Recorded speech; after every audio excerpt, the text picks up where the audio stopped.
The Dice Tower is made possible by listeners like you. Thank you for your support. This episode is sponsored by the Op, also known as USAopoly. The Dice Tower, episode 693. Vegas, baby. Welcome to The Dice Tower, a podcast about board games and card games, and especially the people who play them. In today's show, Tom Vassell joins Mandy and I for a rollicking discussion about, well, we'll find out, because Tom's got a surprise for us, I think. And we will do a game pie all about games set in Vegas. I'm Suzanne Sheldon. Woo, woo, woo! I'm Mandy Hutchinson. And I'm really sad because you're talking about Vegas, and technically we would be going there in a month. That's for Dice Tower West. True. Oh, I know. And that was the last hurrah of last year, if you remember that. Oh, I do. Yeah. I do. And it's funny because our phones, you have all these photo services and they'll randomly serve up memories from a year ago. Those are the worst. Oh. And yeah, sometimes they're painful. But Tom, one of the memories my phone served up to me was a photo that I took at the Coca-Cola store in Las Vegas from a couple of years ago, a number of years ago. That wasn't we were last all there. year. That was not last year. That was Beverly year. Yeah, it was Beverly year, and it had that what was it, South African Coke drink that, no, oh boy, Beverly. But I saw that, and it made me think of Vegas, and it made me think of Dice Tower conventions, and yeah, I got a little weepy. Aw. Yeah, I'm getting used to it, actually. Like each week being kind of the same as the last. But I don't know. Oh. I have some hope. Beverly is a drink. That's probably all you need to say. I was going to say, I need clarification because I have no idea what this even means. All I know is there's something Italian. It's an Italian drink. It was discontinued, though, in 2009, but it says they keep giving it to people at the World of Coca-Cola museums in Atlanta, Georgia, and Las Vegas. And Disney Lucky Springs. us. Yeah. Okay, all right. That's fun. It was probably the one drink that all 8 of us that were there, all of us agreed it was not good. That is a pleasant way to say what I thought of it. Exactly. Now, Tom, we really appreciate you joining us on this episode because, well, I mean, you're not busy managing anything at all right now, right? Oh, no, of course not. You're just kicked back, relaxing. There's no Kickstarter. There's nothing like that, right? Oh yes. The Dice Tower Kickstarter is going on right now, folks. We mentioned it last week. I don't like to talk about this all year round, so we just front load it in January. Think of it this way, folks. You might be getting more money in the mail eventually. Don't you want to spread some of that around in the future? So Dice Tower as a Kickstarter, this is our main source of funding each year, and we have a plethora of really cool things, including a really amazing playmat, which we are finally, I've listened to what people want, we're making it into a puzzle, 500-piece puzzle. Oh. So I'm pretty excited about that. What? We are? That's cool. Yeah, I priced it out, and we can pull it off, I think. And it's the kind of picture that I want to be a puzzle, right? That's the kind of puzzle I would build. Yes. Also, lots of cool promos and other things, and we've hit many, many stretch goals, and we hope to hit more. And it's all thanks to you. So, yay. Thank you, everybody. I am a little tired, but we're recording on the weekend, and I was able to play a few games. I'm going to play some more games tomorrow. But I am sad because my one daughter is heading back to college soon, and my other daughter permanently left. I got a notice in the mail. It's like, name has been changed. There is one fewer Vassal in the world. Oh. It didn't say it that way, but it felt like it. Oh, Tom. What a big changes.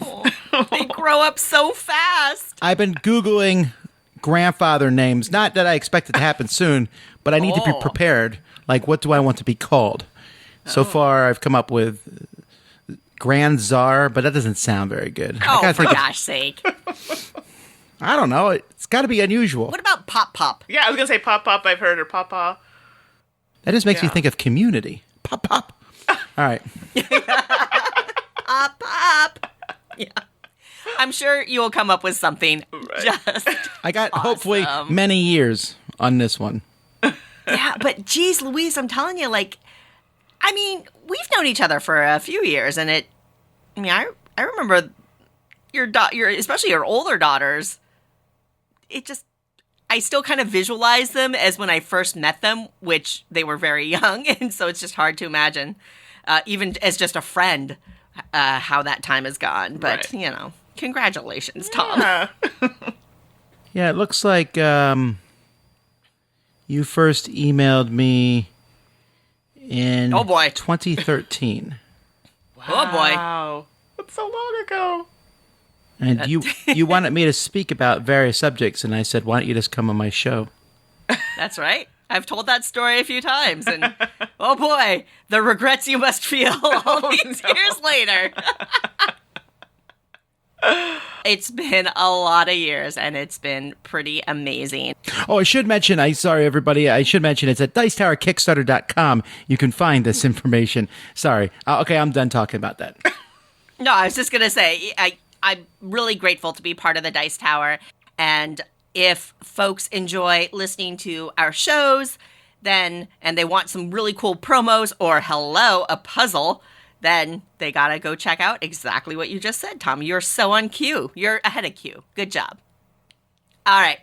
Tom has put a cryptic note in our show notes. So I gotta admit, I want to charge ahead here, and I want to get to the games I've been playing, the game Mandy's been playing, and whatever Tom has to say. So let's go into it.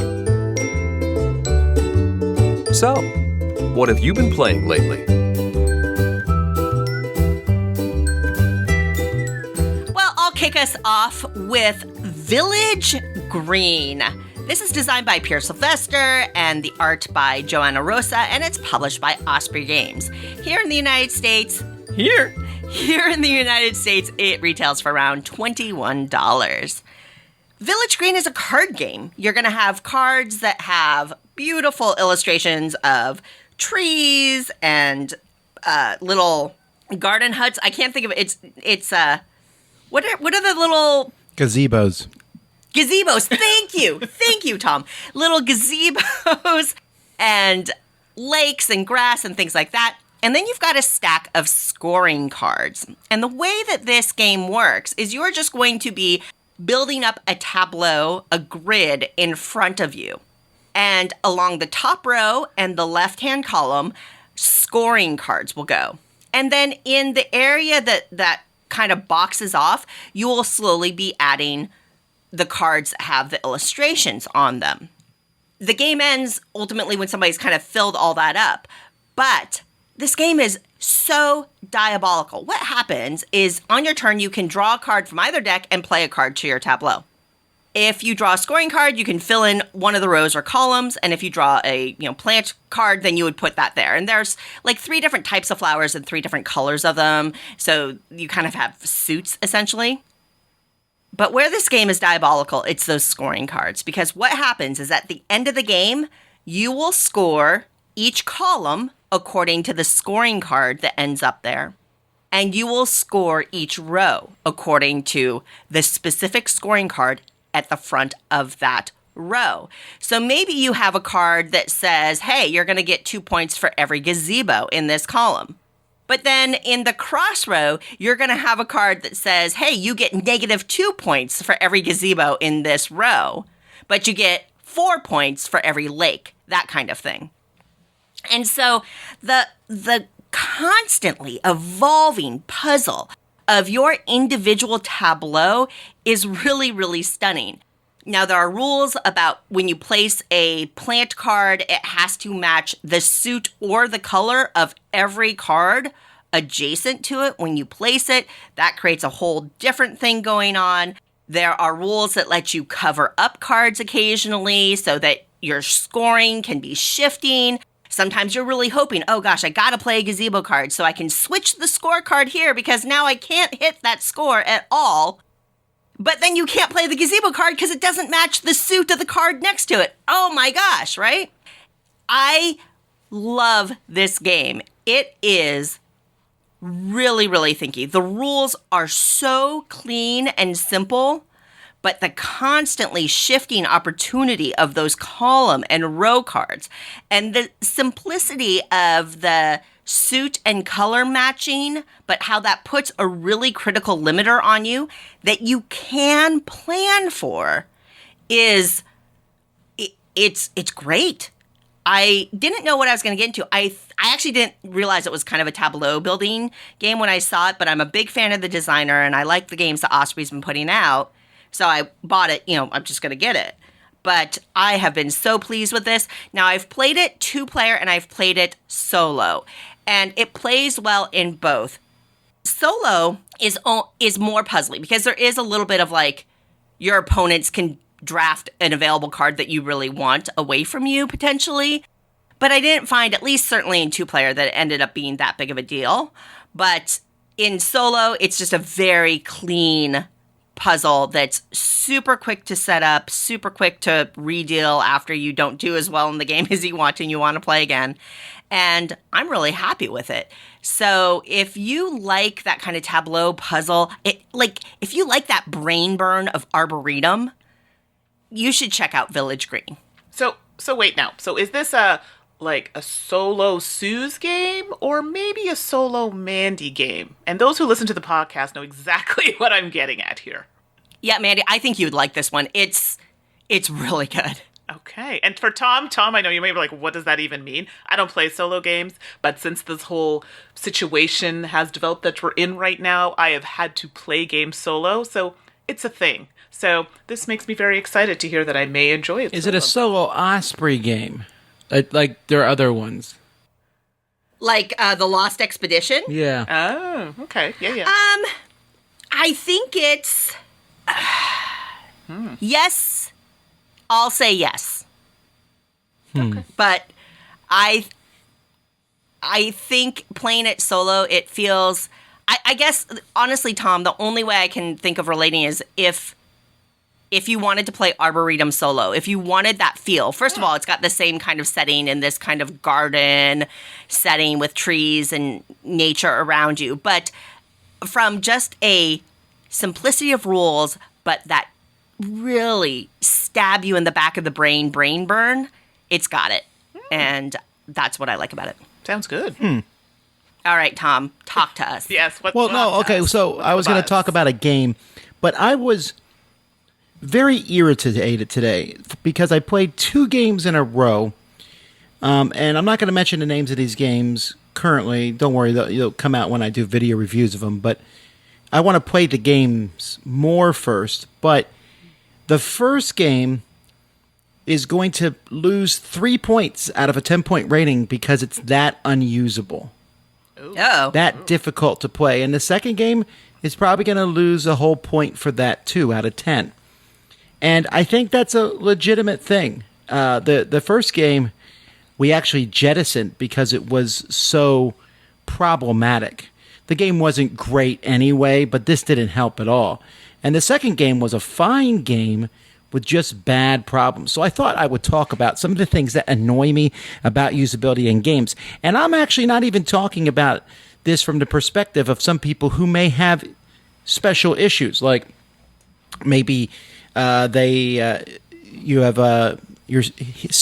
seeing impaired, or maybe you can only see in very bright light or something like that, or color blindness. Okay, that's something that board game companies need to take in effect. But I'm just an ordinary, getting older guy. So the first thing I want to talk about is a font. There's a gazillion fonts in the world. I know this because when anyone first uses PowerPoint or video edits for the first time, you realize there are lots of cool fonts you can use, and you want to use all of them. Fantastic. You shouldn't do that. The graphic designers will come and beat you down and yell at you to use just a few fonts, and your fonts don't need to be that cool. Now, it's okay to have this really cool font, right? But the font that you use needs to be readable. In the one game we played, we literally could not tell the difference between a 9 and a 4. Oh boy. That's problematic. I mean, we've eventually figured it out by finding it, comparing numbers and things like that. On top of that, that's less a problem. The bigger problem is this. I get it. Laser surgery exists for eyes these days. But not everyone gets it. And even if you get it, why? You should not have 4-point font in any game. This is becoming, for me, a bigger problem in games all the times. I mean, on one thing, if it's the rule book, that's problematic as it is. But on the cards, and I find it very frustrating when it's on the card, and it's really small, and they have the card, big stuff in the rest of it. Look, I like great artwork like anybody else, but your artwork isn't better than the text. Sure. Right. And on tiles and everything. Then mixed with symbolism. Almost said symbology. I know it's a different thing. Symbolism on things. And, we always talk about, what's a game you think of that has too many symbols? Race for the Galaxy. Yeah, I'm just about to say that. Yes, I agree. Race for the Galaxy. If you asked me today in 2021, I would be able to give you probably a top 10 games in that category. Because it seems to consistently happen. And some companies use symbols because they've used them in all their other games. And if you play a lot of their games, you might recognize them. Just off the top of my head, the Shem from Garfield Games. I was just thinking that. I knew you were going to say that. Or like the Valeria series. Yeah. Right, so they use the same icons in all their games. So if you play one, you know them. But still, there's symbols. And I know that some companies are doing this to cut costs because they want to sell a game in various languages. Right, be language independent if they can be. Right. You know what, though? Sometimes I think you got to eat that. Yeah. Especially if I have to go and look up every card. So I just played Howard Tao. This is a Rosenberg game, the new one. And he does a great thing. Every card in the game, you can look it up to see how it works. Right. But I don't have to most of the time. That's just a nice resource. But if you have to look them up, that gets irritating. Absolutely. So, and on a side note here, player aids are fantastic. You should have them in your game. But I just recently played a game where it gave 3 player aids, and it said the 4th person can use the rule book. Oh. I was like, you are so cheap. You couldn't have put a 4th player aid in this thing? And then, womp womp. And then the player aid itself in the rule book was in the middle of the rule book. It wasn't even on the back. Oh, no. So I was like, I guess they expect people to have that rule book open the whole game. Or just photocopy. Everybody has a photocopier at home. Oh, jeez. I'm being sarcastic, okay? Yeah. Oh, no. Yeah, but I'm not done yet. Also, colors. Oh, yeah. Bring it. Colors. Now, I'm not even talking about colorblind. That's a simple process. If you have a colorblind, there's colorblind filters that you can check. You can know if your game is colorblind friendly or not. But I'm talking about colors that are hard to tell apart, even for people who aren't colorblind. Like, hey, we have some tokens here that are brown, lighter brown, slightly lighter brown than that, tan, and white. And I'm like, well, okay, I can tell the difference between white and this. And for the love of all that's holy, why must you make one of the resources the same color as a player color? What is wrong? Yeah. How is that? Big no-no. How can you not? Look, if you're going to have yellow coins in the game, then don't make a player color yellow. All right, I'm not done yet. Table space. And I'm not talking about too much table space. That's a different problem. But I'm talking about games that decide that they don't want to use much of the table space. They're like, here's the board. Here's a place to put a deck of cards. There's also 3 other decks of cards, but there's no spot to put them on the board. Sure, but you just gave me a tiny board in the box. You could have made the board bigger. And speaking of that, just boards in general, there's so much wasted space in some games. I'm like, there's this big picture on the board here, but where am I supposed to put this?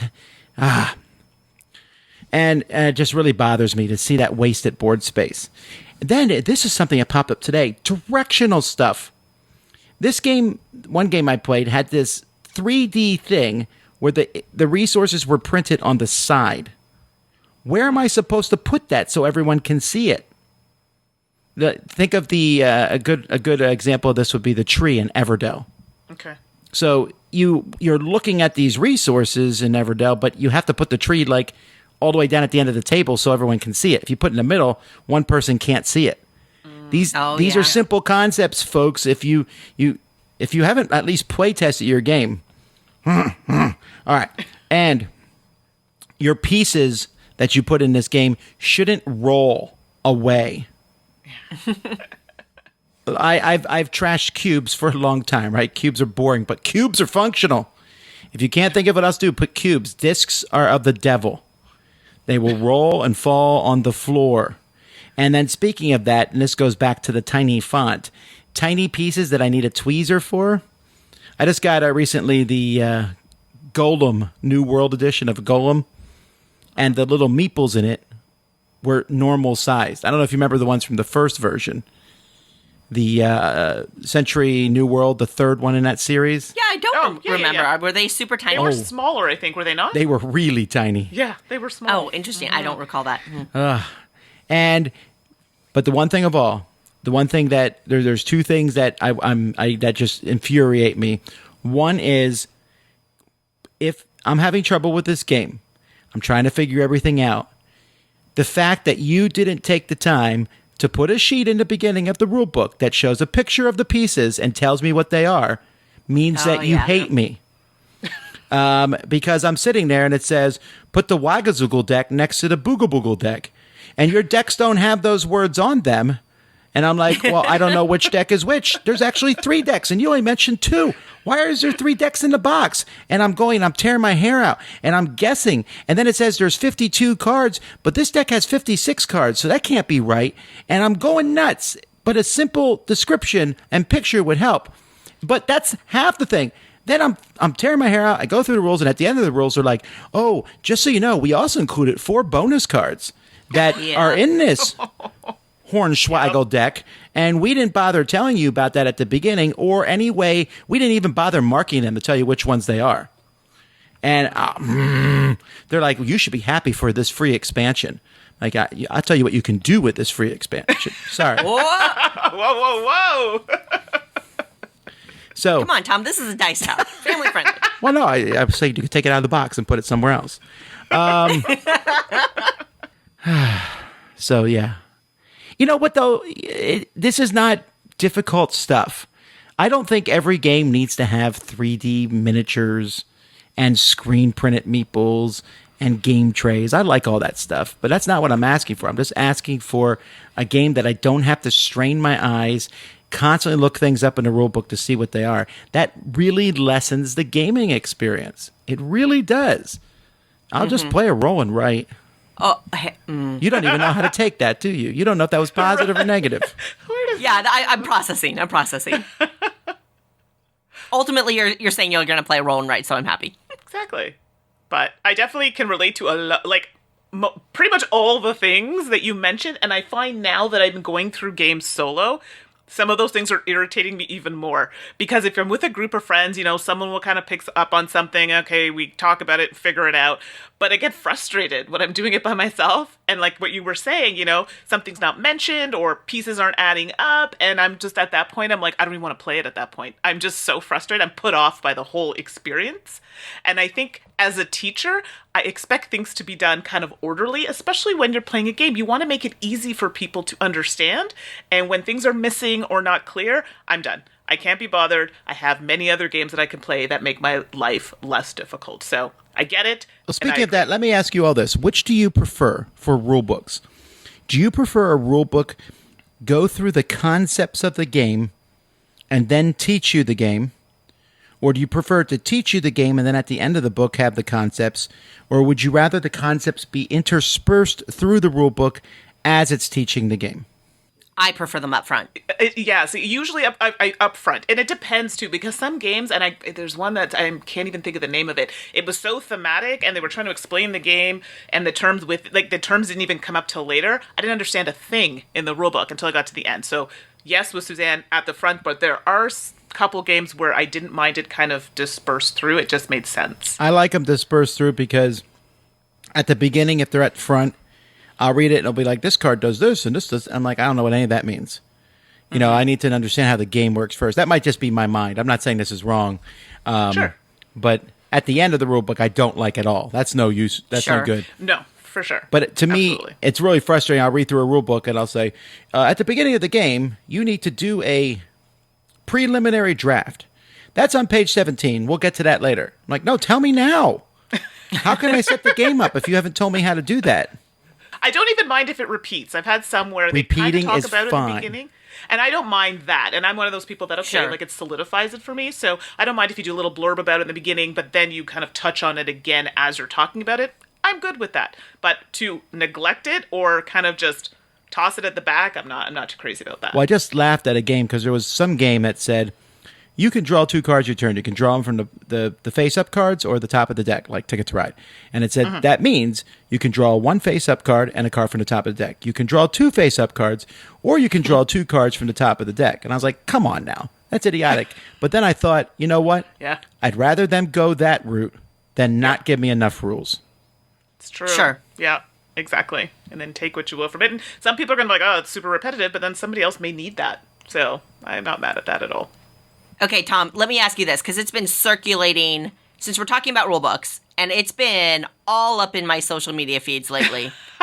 Do you have an opinion in, like, when you buy Ticket to Ride or Downforce or something like that, and you get... Do you have an opinion on big 11-inch square Yes. rule books? Oh, dear. Oh. I guess Mandy has an opinion. No, I'm sorry. I've been playing a couple of games now where the book is, I don't like obnoxiously large rule books. Anyway, I'll let Tom answer, but ooh. Okay, well, I actually shout against them all the time, but I was told by a publisher that the reason they exist is because if they're smaller than the box, they'll bang around in a box and the corners might get dented, and then people will send it back in. I think that's balderdash because you can just, there's a lot of things that are in a box that can rattle around too, or just shrink wrap it to the thing. I don't know. But I don't buy big square books. So why would I want a big square rule book? A rule book should be 8.5, 11, or A4, whatever, you know, or smaller.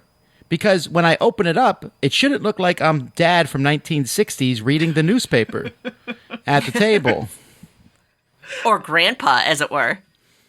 Stop it, Suzanne. It's so rude. And you know what other rule books are annoying? I'm sorry. The ones that are like pamphlets. Oh my goodness. Like an those are- unfoldable map. Yes. Oh, by the time it's done, I'm like, okay, where was my orienteering course now? Do I need this to navigate this rule book? No, just no.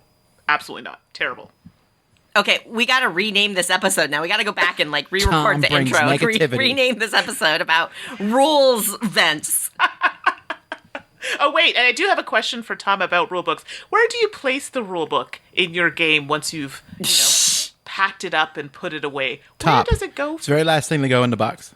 Oh, interesting. Because, and I'll tell you why, because it's the first thing I grab when I open the box. Okay. I need to be able to Alright. set my game up, so I grab that rule book and start working with it. Also, it's like glue to my hand for the entire game.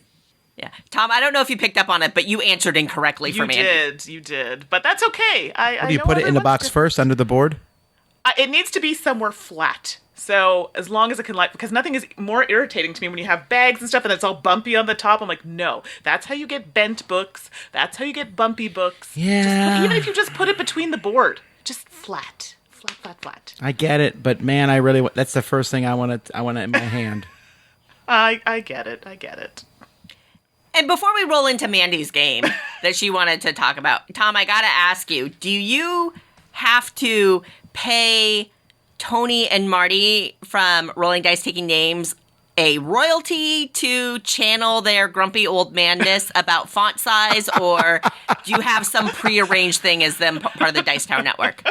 Nah, I think they're going to retire. Maybe, I don't know. Maybe I'll take their spot. So wait, what font do they use? Is Comic Sans like the way to go now? I've heard that's the font to No, use. they're just infamously grumpy about tiny font sizes and poor You know what? Ignacy I think from it's Portal. because my nearsightedness is starting to go. They say it happens to a lot of guys after 40. And so I think that's happening to me, and so it's bothering me a little bit more. But I also think it's happening in games more. It's some really the game I played today. the cards were identified by a number, so I had to keep looking up in the back of the book because I couldn't understand the symbology. But the number was so small that I actually took a picture of it with my phone and blew it up so I could see what it was. Oh, boy. Oh, ooh. Yeah, okay, that's not good. You're wearing in that. You're prepping to be a grandpa really well. Yep. You know, because if I was a grandpa, I'd be like, what do you mean use this phone? Give me a magnifying glass. Shaking your fists.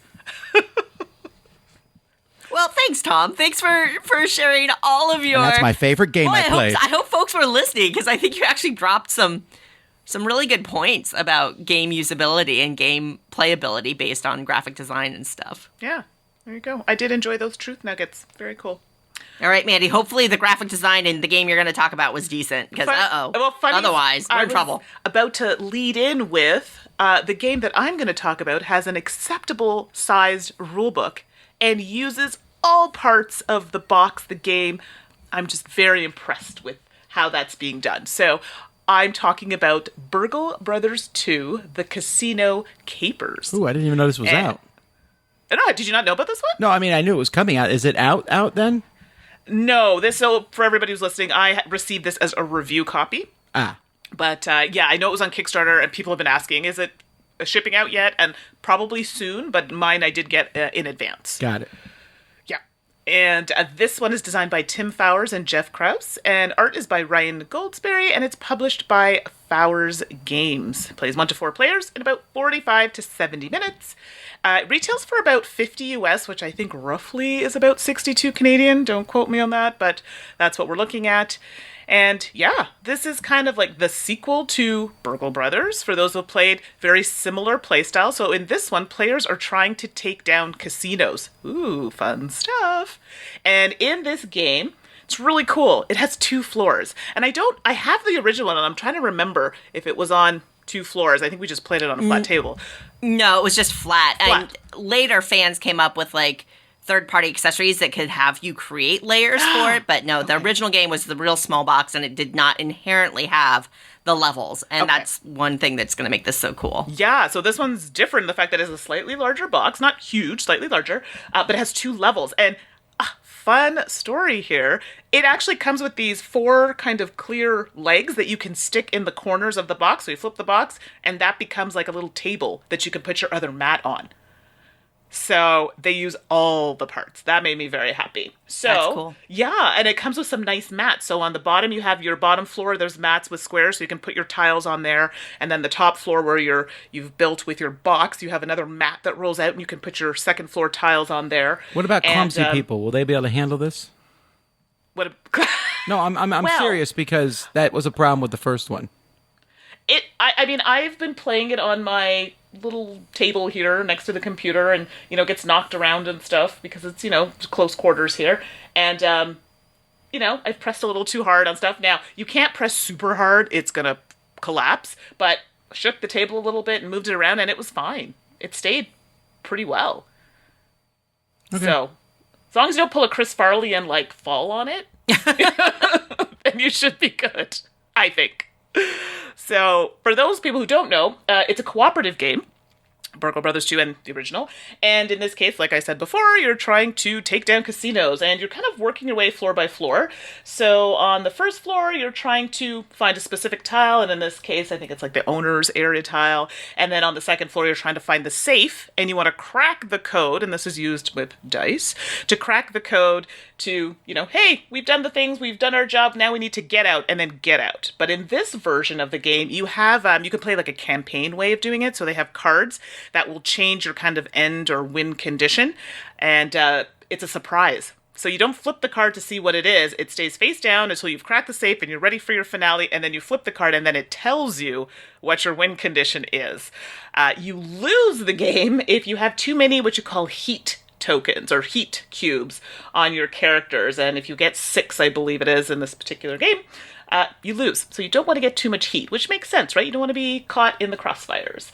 And it's interesting in this game because not only do you move, you have the bouncers, I think it's the bouncers, that they also move after your turns. And that can be tricky because they're going to give you heat, right? Of course, they're protecting the club or the casinos. And, they're trying to keep an eye on everything. So you're trying to avoid them and try not to be in the same areas as them. But there are also tiles that trigger things that are going to give you heat. Or, they have to reach their destination and they might cross paths with you, which will also give you heat. So it's not easy to get the owner's tile up and then to get that safe cracked and then escape. So that's the goal of the game, to escape. And I've been playing this one solo. So just so you know, it does play 1 to 4. Again, I'm in a situation where it's hard for me to get a lot of games played. So I've been playing some games solo. This is one of them. I will revisit this again because I've only played this twice. But I'll revisit it once I've gotten a little farther in the campaign because I believe there are like 8 or 9 games, if I'm not mistaken. Some new things you might see. There are gears, which are cards with abilities that you can get for your characters. There are new rooms like the pool and the lounge. Some things are really good when you get a pool card. Some are not so good. So those are iffy. You've got some chips that go on different tiles and they have different effects. Again, some good, some bad, and they activate depending on if you enter a tile versus if you just peek at a tile. So fun things happening there. And the finales, which I was just talking about, how the game ends, those are new. And some other fun things that I haven't seen yet in the campaign, but I hope to. So all of that being said, I really enjoyed the first one. I'm really enjoying the second one. Now, setting up the, putting the levels on the top and the bottom, that might not be for everybody. So, for example, for me streaming this, not so great. I would definitely want to have it flat out, and not everyone's going to like that kind of structure. It does get a little dark underneath if you're not playing it in a well-lit room, so it does cast a bit of shadow, so you might have some difficulty, or if you're like me and you have really long arms and stuff, it's a little tight, so you might have some difficulty with that, but I do like the way it looks, and for people who are spatially challenged, like myself, I do like them being on top of each other, the floor, so I thought that was really good. I don't know how people are going to feel about the finales, where you can't see what your kind of end condition is, and you kind of hope that you've made it, or are able to make it by the end of the game. I think some people are gonna maybe, oh, cool, surprise, I like that, and other people are not gonna like that because then they don't really have a way to prepare for it. I don't know. I don't mind. I like surprises. Not everybody does. So that might not go over well. But the aesthetic of the game remains the same. The play is still really smart. I'm terrible at it, and I've played twice now and have yet to win. But I'm looking forward to my third game and trying to win. So, Burgle Brothers 2, The Casino Capers, I'm loving it right now. So we will revisit when I've played it with more people or further into the campaign. Nice. Well, Mandy, if you ever want to play over webcam and you think we can pull it off, I'm in, okay? I need a win, okay? Like, I need a win, so if that means you, Tom, anybody can play with me and I can get a win. I won't win. I'm up for it. I will lose my track record with co-op games right now is so bad. Although I did beat Mint co-op, so there's that. Okay, nice. That's a win. A teeny tiny game. I'm a teeny tiny winner. Exactly. I wasn't going to say it, but you know. That's like that old... There was a teeny tiny lady in a teeny tiny house. Sorry. That was good. It was good. I like that. I'm just going to... You know what? I'm just going to move on to my last game of the show. Is it teeny tiny? It is not, in fact. It's very skinny, though. Oh, okay. This is Under Falling Skies, designed by Tomasulier. The art is by Kwanchai Moria and Peter Bocek, and it's published by Czech Games Edition, CGE. It retails in the US for $30. Under Falling Skies is a solo game. I think in the rulebook they might make a note like you can play two-player cooperative if you just take turns making decisions or whatever, but really it's intended as a solo game. And basically, Under Falling Skies is the Earth is being attacked by aliens, and you are controlling the forces trying to protect Earth or protect a specific city. And what happens is when you open this box, there's going to be a bunch of kind of, I don't know, they almost are shaped like index cards. There may be 3 by 5 or something like that. A bunch of narrow placards. And you are going to line those up, and they represent kind of the Earth, the city that you're protecting, and then the different layers of the sky that you're going to be facing aliens coming down on. And then at the very, very tippy top, there's this shape board that is the mothership that is dropping ships on you and going to try to wreak havoc for you. This is dice action selection kind of thing, or I guess you could kind of call it worker placement. Basically, you're going to be rolling dice and using those dice to activate actions on the lower part of the board. There are little quote-unquote rooms that have different benefits. Some are going to be jets that fire at the alien ships. Some are going to get you energy that you need to do these actions. And some are going to be research. And the way that you win the game is by getting your research track all the way up. The way you're going to lose the game is taking a certain amount of damage from ships falling into the city, finally, or from the mothership hitting a certain threshold on the board. You're going to roll your dice, you're going to allocate them, and there's 5 columns. There's going to only be 1 die per column, and then you're going to take your actions, and then the ships are going to go. And it's so clever. What happens is that your die value determines 2 things. 1, the strength of your action, and without a doubt, typically the bigger the number, the better. But the die also determines how far the ship in that column, the spaceship that's attacking you, how far it will descend down the board to attack your city. So theoretically, big numbers are bad because the bigger number you put down, the faster that ship is going to come to hit you. That tension, the way that they balance that decision is very, very choice and very, very clever. There's an element where there are different rooms. You're kind of got this concept is the underground bunker. And there's a meeple that represents a digger. So you also can move this digger through this track to unveil more action spots for you. But at the beginning of the game, you were very limited. Every round, the mothership is going to descend and typically do something bad. Now, the board itself, the different sky tiles have things where, depending on where the ship lands, you have opportunities to shoot at it. You have opportunities to move it to the left or right, or later on, there's other things as well.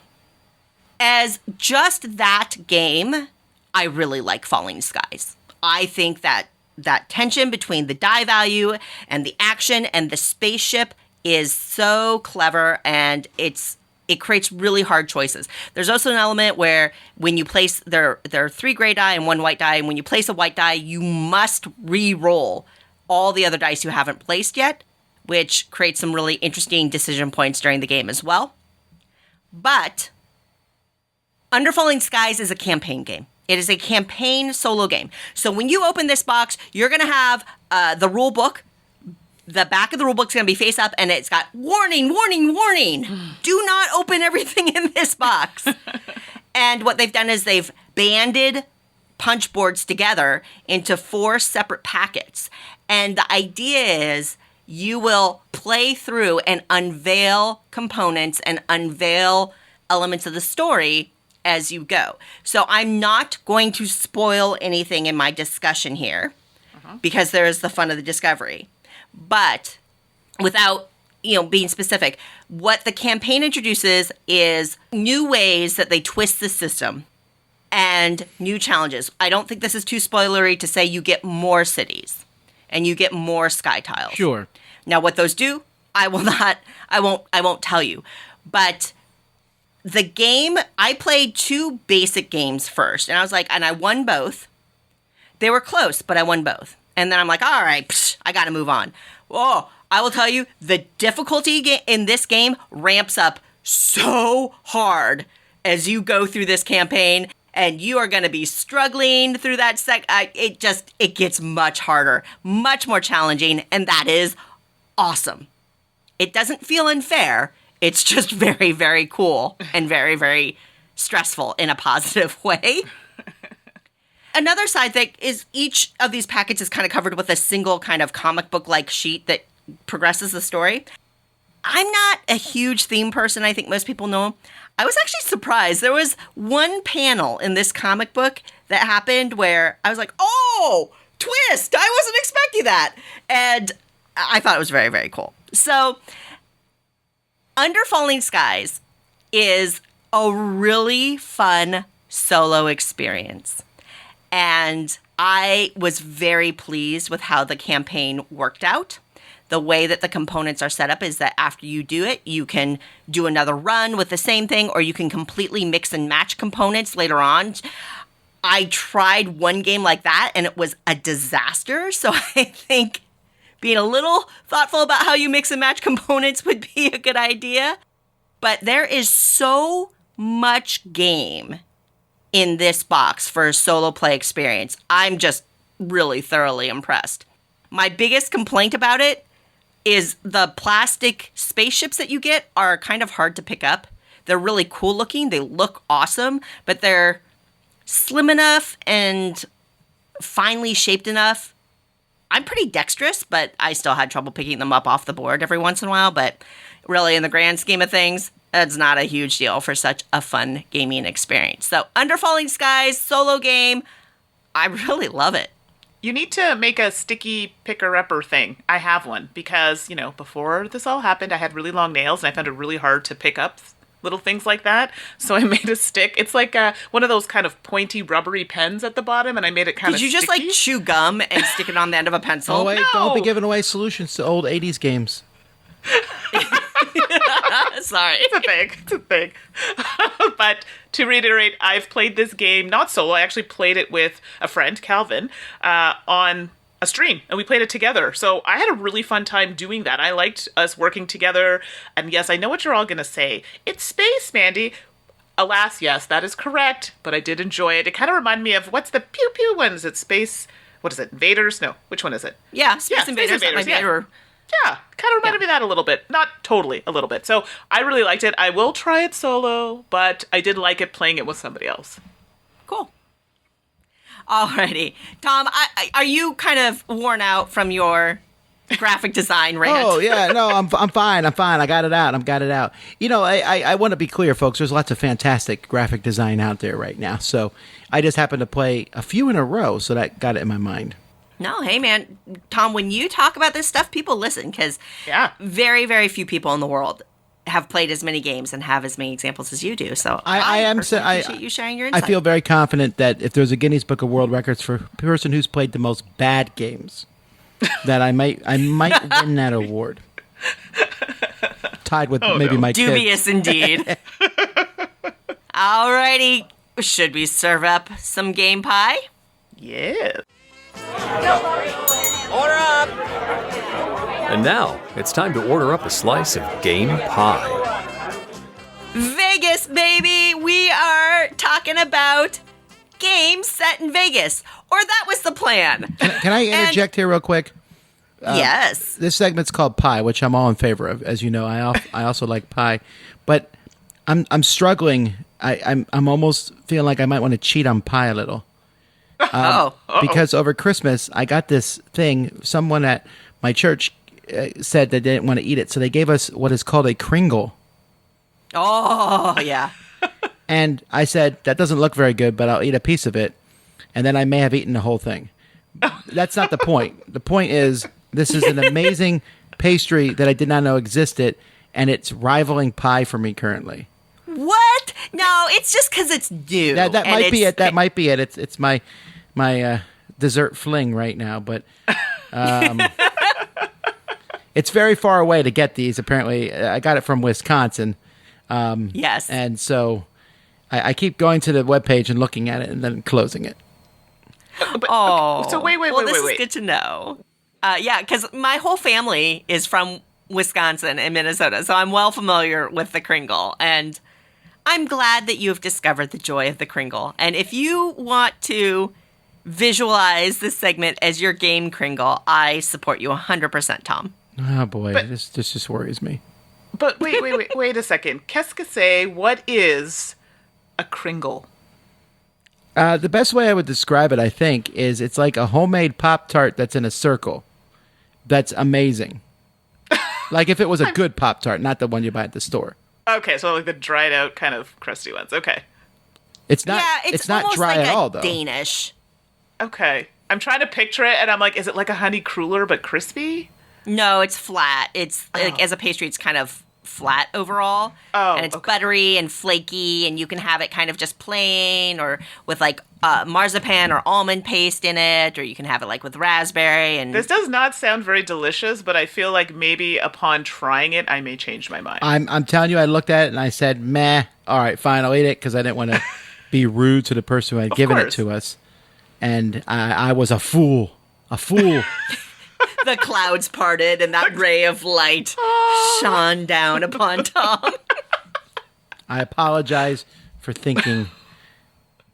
I'm sorry. I know this has nothing to It's do. okay, Tom. You never have to I apologize have nothing for to do thinking with about this dessert show. here.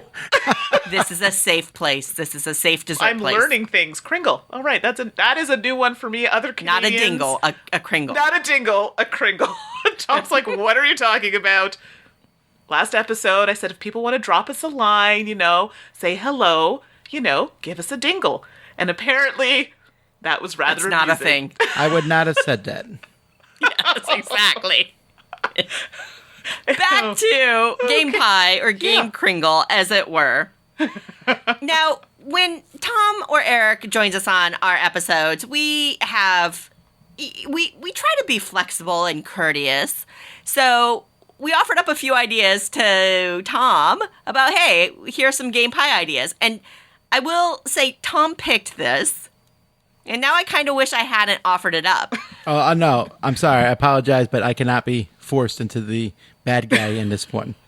Okay, well, fine. Then I kind of wish I... Because, Tom, I didn't realize there aren't a lot of great games set in Vegas. For some reason, I thought there were, but there's really not. There is not. It's rough. Not gonna Which, lie. hey, opportunity game designers out there, Vegas, it turns out, is not oversaturated thematically in board games. Alrighty, so there's more overlap, I would say, than usual in this Game Pie because of that limitation. Oh, I But just Mandy, copied why your don't list. you... yeah, I knew it. Mandy, why don't you kick us off? Sure. So I'll start with my first. I can't even say like a slice, but a sliver of Game Pie because it's a little light here. Wits and Wagers. It's Vegas, baby. So it's Wits and Wagers, but Vegas. So you have a really big mat that you can use. You have some extra characters that are like Elvis, and I feel like Elvis is a thing when you think of Vegas. So that definitely has to be in there. But for those who don't know, trivia type game. I'm all about the trivias and, betting on who you think has the closest answer to the correct answer. So this is a type of game I will play. Like, I think it's only, 7, 8 rounds? I can't remember. But we'll play it for however long until we get bored of it. So Wits and Wagers, it's Vegas, baby. Love, love, love. And I love the big mat that they brought in with that one. It just gets you into the mood. So very fun one. Yeah, Good choice.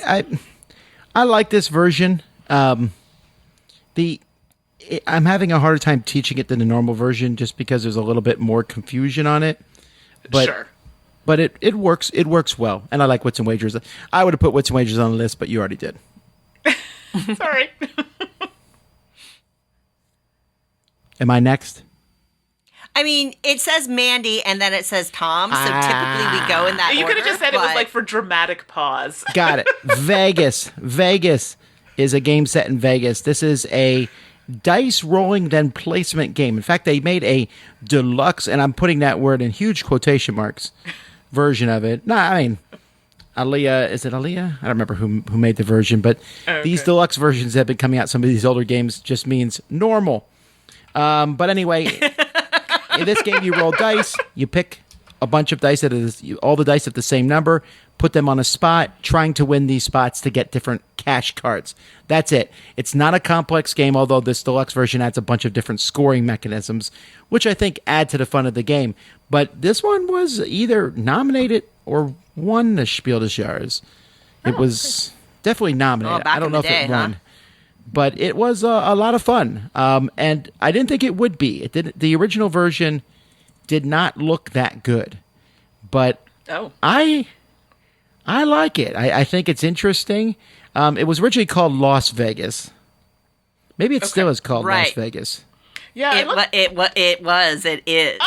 Oh yeah, Las Vegas. Yeah, okay, so it's the one with the dice, right? Yes. Yeah, he's Yeah. describing exactly the game that's Yeah. on both of our lists. That's what I was like. This sounds really familiar. Fine. Yeah. So the deluxe one is Las Vegas Royale. So I'm going to Yes. change mine to that one so that I'm unique. Hang on one second.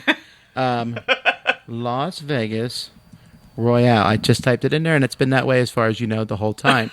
You're such a rebel. This one just has special rules to it. It has a little tray in the middle to roll the dice into.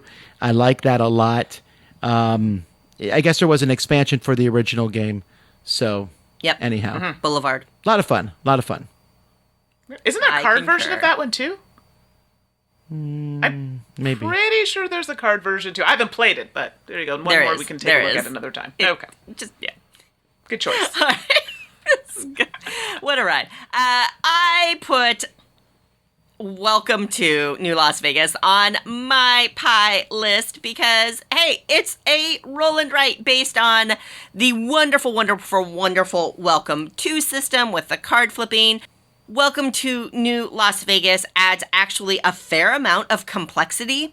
I've heard some criticisms of it being a little bit much, but personally, I still really enjoy it. I love the system of Welcome to overall, and I like the additional planning and complexity of how you kind of have the casinos and columns and things like that.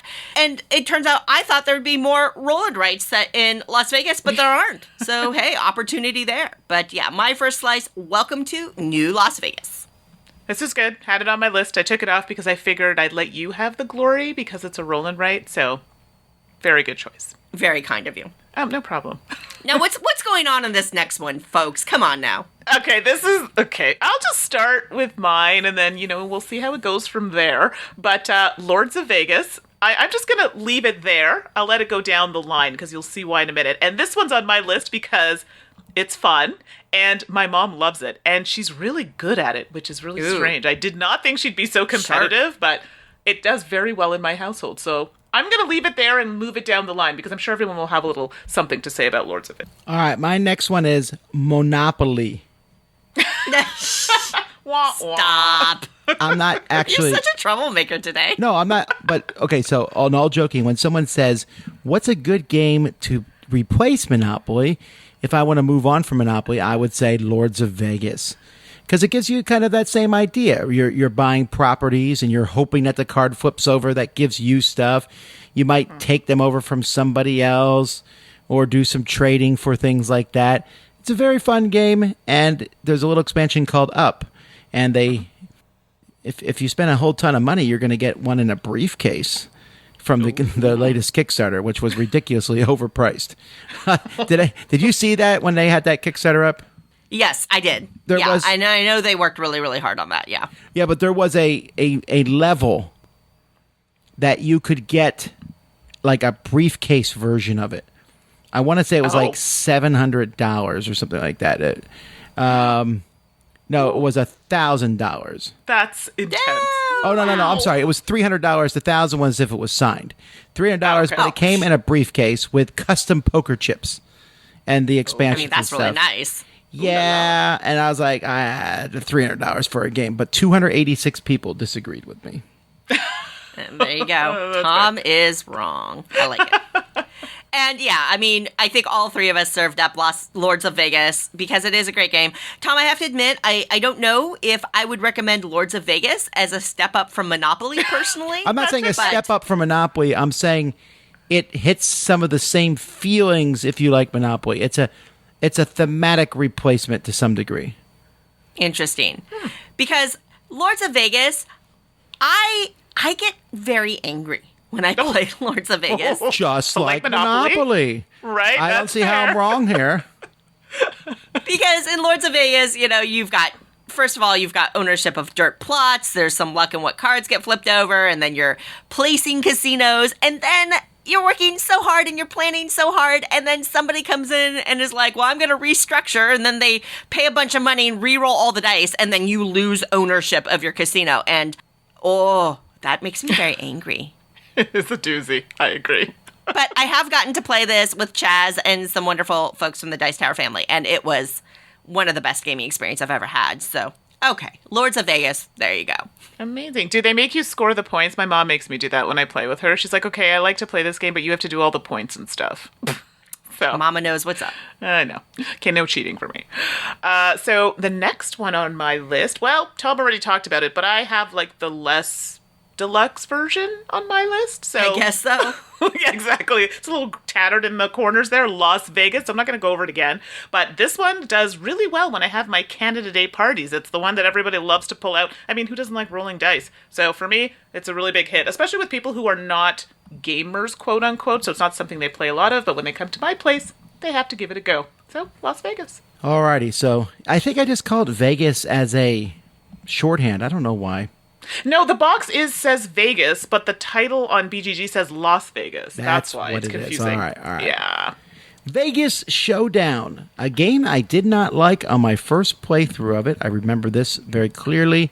I played really? it in Malaysia for the first time, and wow. someone said, so I sat there and I tried to build this casino. I couldn't connect the sides. I said, this is dumb. And then I kept playing it, and I really loved it. I loved the auctioning of it.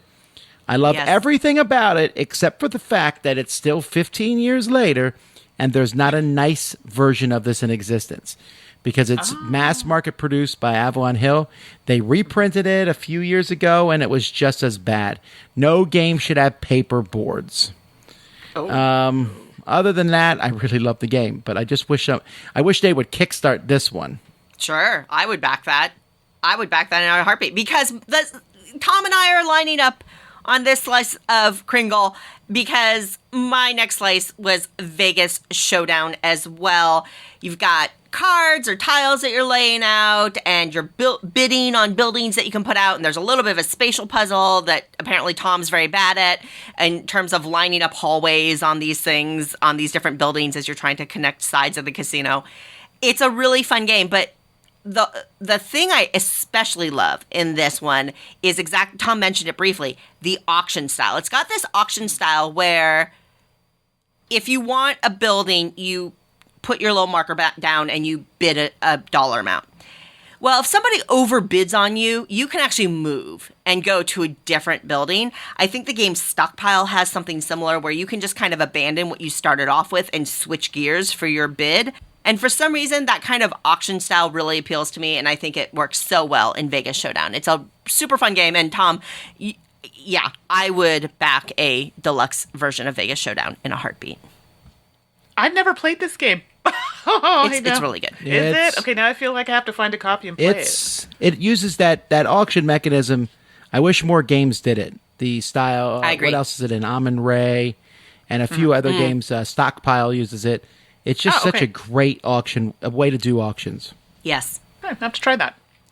Well, last on my list, I don't have to go through everything again, but Burgle Bros 2, The Casino Capers. I thought, hey, it fits right in. I've been enjoying my plays of it, so why not throw it in there? And I think I'll enjoy it even more when I get to play it with a group. So there you go. Takes place in casinos. I think that's Vegas enough. Vegas enough, yeah. Vegas enough, and I think a lot of people like the whole Burgle Brothers, the way it plays, and, well, there you go. Number 2 is in a casino. So, Burgle Bros 2, The Casino Capers. All right, Tom, what's the deal here? I just gave up. So there's not enough good games in Vegas. I was going to put poker or something like that. So I'm putting Manila. Now, what is Manila, you might wonder? It is a game about racing boats in the Philippines. What does that have to do with Vegas? Because you bet on all the boats. You bet on whether they're going to make it or not. You will feel like you're in Vegas on a monitor watching boats in the Philippines. So this is taking place in the sports book at the Westgate, where you're watching some Philippine boats run down the river delivering goods. And that, I think, is correct and is why I put it on the list. But it actually does feel like a craps table, a roulette table. It really does, and there's a lot of fun to it. So what, Suzanne? What'd you say again? I missed yours. Tom, did you hurt yourself? Are you okay with all that twisting and turning? Try to shoehorn that in. Hey, I didn't know what to put. I was going to put blackjack, but it's not really a good game. Most of the games played in Vegas are not very good games. Yeah. I know some people like Texas Hold'em poker and stuff, but I would argue that that's not even a good game. It's more about it's more of a meta game than a game. Sure. Right. And I just served up my last slice. It's Las Vegas. It's exactly what Mandi and Tom talked about, but I'm going to go a step further and say that, or align with Mandi in that Las Vegas is just a game everybody should own. It's that good. The only thing I kind of wish, and I don't know what, Mandi, you and Tom think about this, but I wish that there was a version of Las Vegas that wasn't set in Las Vegas, so that for folks who maybe might not like a casino or gambling theme would have the opportunity to play with the mechanisms Right. in a different setting. Because this game is so darn good.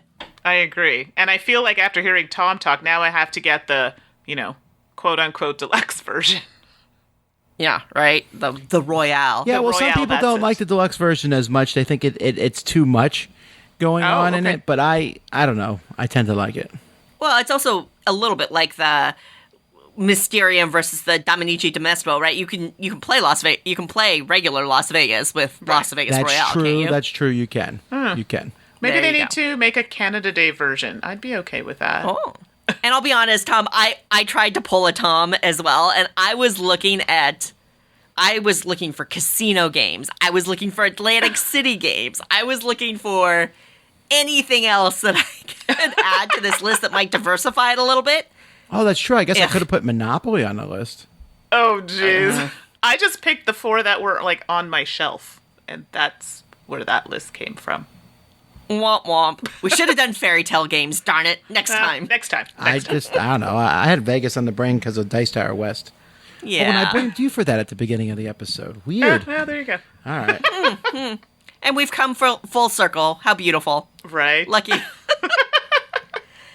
Well, if you have ideas for game pies that might be a little richer than our Vegas one, then feel free to send them to us. You can email us. You can contact us on social media. My email is suzanne@dicetower.com. And hopefully we'll answer some questions next episode, Oh, too. gosh, yeah, I keep on forgetting Yeah, that. that's darn it. okay. Next time. But you can also send those to us or to me at Mandi. That's Mandi with an I at dicetower.com. If you want to email me, go to www.dicetowerkickstarter.com and click pledge, and I will get your email. That is a really bad joke, actually, but I did want to bring that into the end of the episode. But yeah, I'm just Tom at dicetower.com. You can email me all complaints. I'll handle them. I'm in a good mood. Bring them on. No, but send us questions and send Mandi games that start with the letter.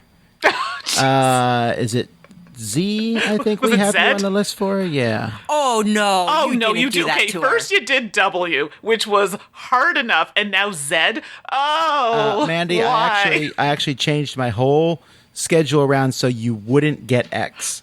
I'm almost wondering if X would be better. Okay. It's I gotta not. think about that one. It is Okay. not. Xenon Profiteer. Tom, it is a delight to have you on the show with us. Thank you so much for joining us today. It's my pleasure to be here. Thank you.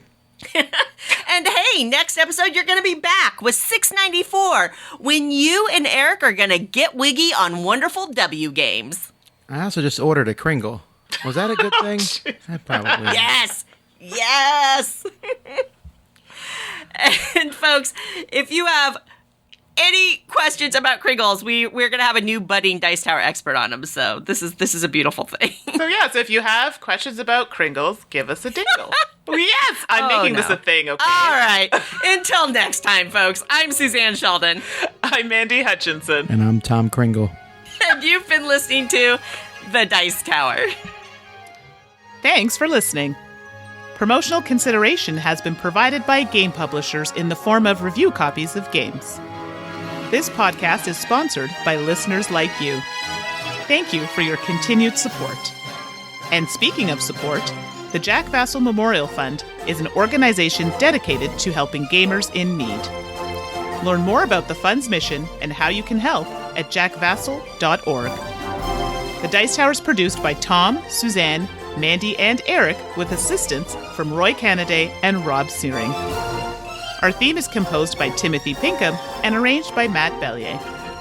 Let us know what you think of the show by posting to the Dice Tower Guild at BoardGameGeek.com, following the Dice Tower on Twitter, or by emailing us at podcast@dicetower.com. And don't forget to visit the other shows in the Dice Tower Network at dicetowernetwork.com. Until next time, from all the gang at the Dice Tower. Have fun gaming.